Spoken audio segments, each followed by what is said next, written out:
Good morning. Sunday morning. Coffee and a recap of my first local D&D 5e game session using Baldur's Gate. Of course, I wrote everything surrounding the, these adventures ultimately, right? So first and foremost, I want to thank everybody in this group. Engaged, fantastic. They're great people.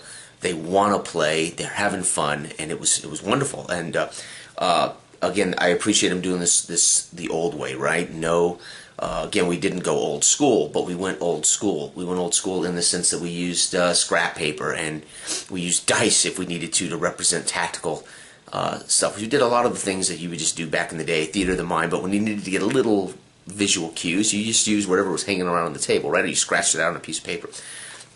Now, I did some things different last night.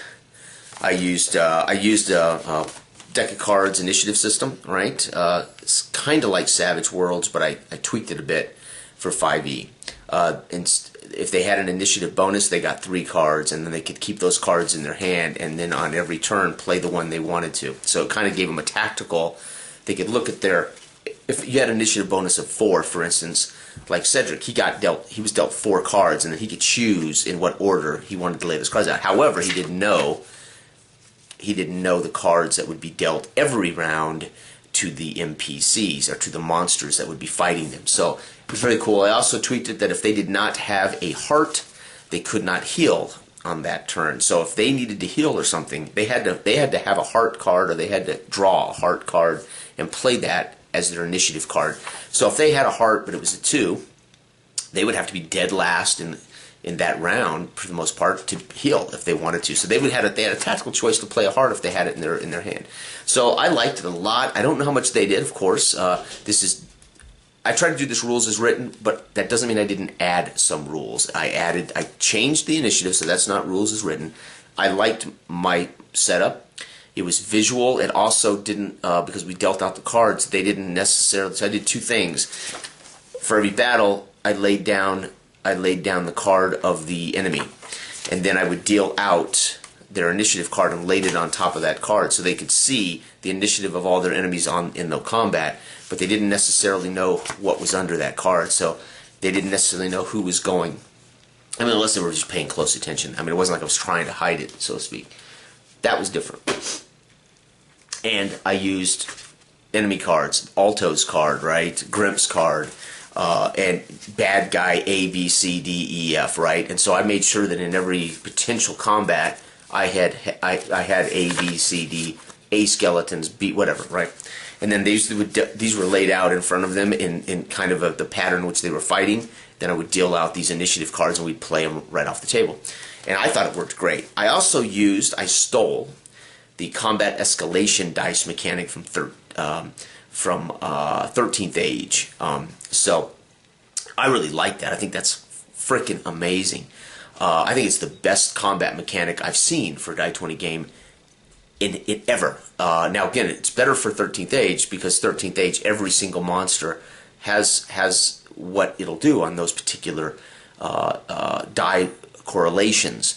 I had to write my own, but what I loved about it was Grimp had some special abilities, but only on this number, and this number would he utilize those. And so it was really cool. So getting to that combat escalation number, it benefited them every round, but then it would trigger something from the group or from the evil bad guy, whatever. Very cool. So those are the 2 things I changed last night. Plus I did use, liberally, inspiration points for their role play.